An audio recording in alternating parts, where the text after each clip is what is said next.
Welcome back, everybody. In this video, our focus is going to be lesson number 57.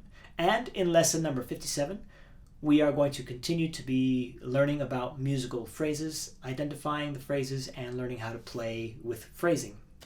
But first, a couple of things. Our time signature, 3/4, so we're going to count 1, 2, 3, 1, 2, 3. Key signature, that could be a C major or an A minor, since both of those keys do not have any sharps or flats in their signature. So let's take a look at the first measure. Let's see what we're playing. We have G, E, G, C, so that is outlining a C major triad. All right, let's take a look at the end. We have two C's playing an octave apart, written an octave apart, played an octave apart.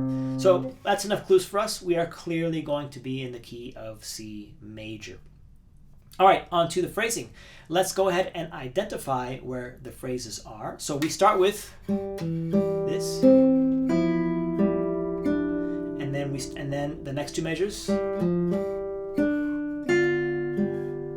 So already right there, you can see how the second two measures, measures 3 and 4, are very similar to the first two measures, measures 1 and 2. We are just kind of ever so slightly bumping the notes up, but the contour of the melody is the same. We have G, E, G, and then C, E, D. We leap up. In the next two measures, we have G, F, G, so it's slightly different. Leap up to D, and then F, we go even higher. So in my view, those are actually two separate phrases. The second two measures are answering, or they are a response to the first two measures. All right. Now, the next four measures is going to be the third musical phrase. Here it is. It starts the same.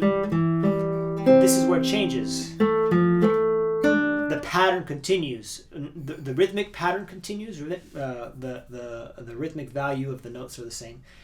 And then the contour stays the same. Bum, bum, bum, bum, bum, bum, bum, bum. There isn't a leap in the following measure, in measure 5, right? Because if it were to follow the pattern of the first two phrases, after that measure 4, it would leap up, right?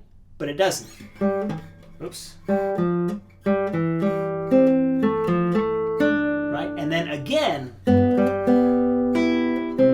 it does it a third time. Bum, bum, bum, bum, bum. So this is kind of like it's developing in a way what the first two phrases were doing. It's an extended phrase. So we have two-bar phrase, 2-bar phrase, 4-bar phrase. The next half of the lesson is exactly the same. On measure 9, we have this, G, G, G, and then two G's on a higher octave. And then again, only this time we don't jump up to the higher octave. We just stick to the G on the third string.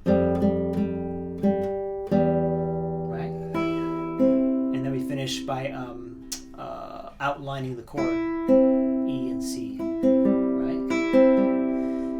So that would be also two separate phrases. We have the first phrase in measure 9, the first phrase of the second half.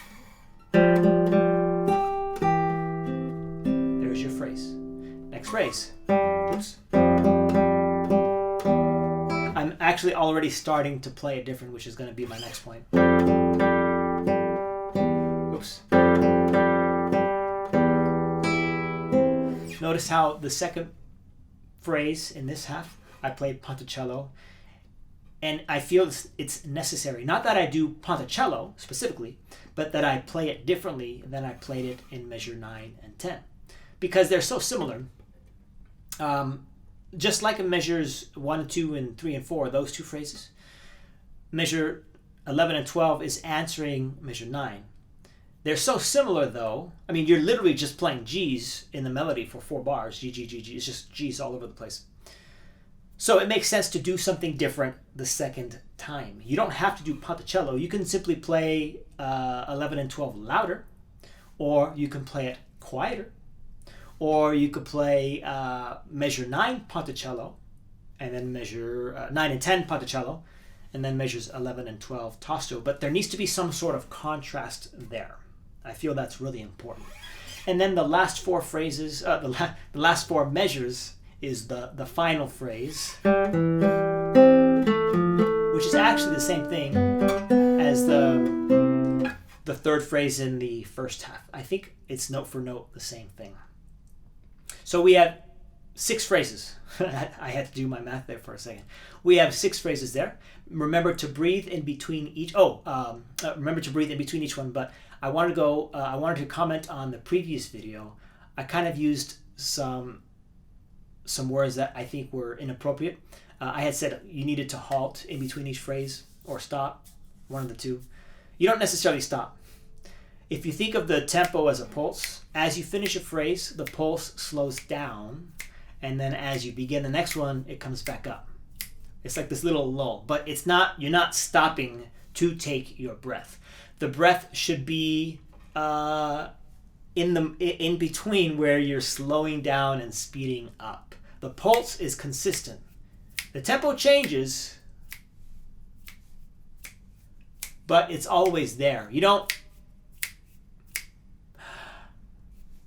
stop and go. That's not what this is. That's not what and I think I kind of gave that impression in the previous video. So there you have it. You have all 6 phrases identified. Breathe between each one. Feel the pulse as you go through the phrases. Oh, and some fingering. Let's go over some. These are options. You don't have to do this.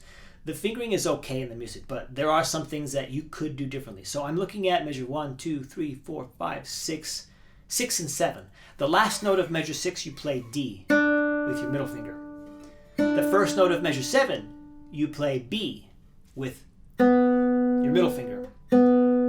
You could do one of a number of things. You could replace the middle finger, the first middle finger that you play with D, the last note of measure 6.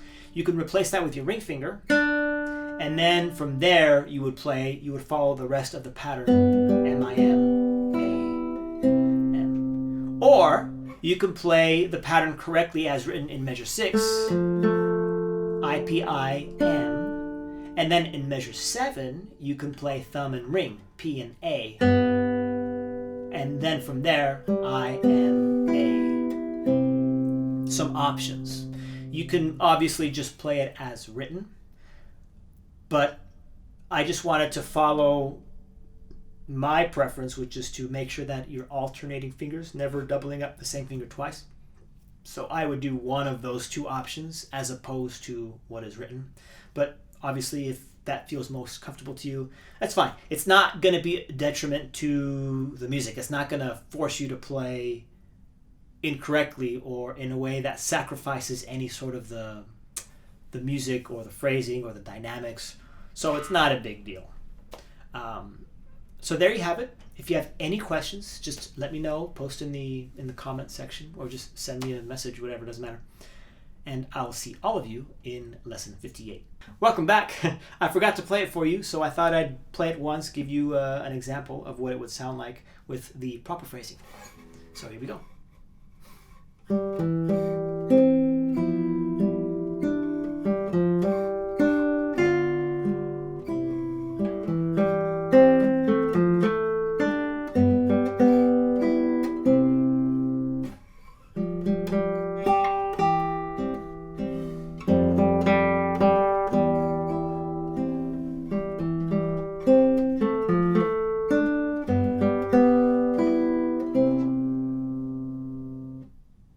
There you go. I'll see all of you in lesson 58.